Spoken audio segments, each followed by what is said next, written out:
HMPV virus రేపిన కలకల నుంచి అంతా సద్దుమణుగుతున్న టైంలో ఇప్పుడు మరో అరుదైన వ్యాధి వెలుగులోకి వచ్చింది.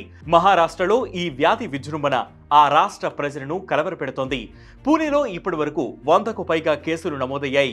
ఇక సోలాపూర్లో ఓ వ్యక్తి మరణానికి దీంతో లింక్ ఉందని వైద్య సిబ్బంది అనుమానిస్తున్నారు. మరి ఎంతకీ ఈ వ్యాధి అంటే, దీని తీవ్రత ఎలా ఉంటుంది, ఈ వీడియోలో తెలుసుకుందాం. గీలెన్ బార్ సిండ్రోమ్ లేదా గియాన్ బార్ సిండ్రోమ్ గా పిలిచే ఈ వ్యాధి ఓ ఆటోఇమ్యూన్ న్యూరోలాజికల్ డిజార్డర్. సాధారణంగా రోగనిరోధక వ్యవస్థ యాంటీబాడీల సాయంతో మన శరీరంలోకి ప్రవేశించిన చెడు బ్యాక్టీరియాపై పోరాడుతుంది. కానీ ఈ గీలెన్ బార్ సిండ్రోమ్ వచ్చినప్పుడు ఇమ్యూనిటీ సిస్టమ్ చెడు బ్యాక్టీరియాపై పోరాడేందుకు బదులు హెల్తీ నెర్వ్స్ పైనే ఫైట్ చేస్తుంది. దీనికి ఖచ్చితమైన కారణాలు లేనప్పటికీ ఓ పాసిబిలిటీ ఉందంటున్నారు వైద్య నిపుణులు.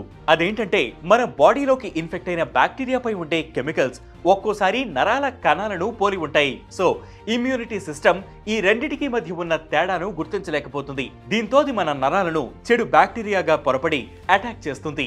Respiratory or gastro intestinal bacterial or viral infection సోకిన కొన్ని రోజులు లేదా వారాల తర్వాత ఈ జీబీఎస్ అనేది start అవుతుందట.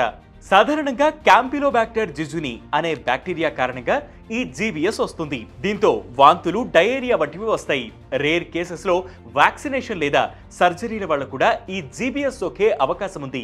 Most of the cases లో ఈ జీబీఎస్ వల్ల శరీరంలో వీక్నెస్ పెరిగిపోతుంది.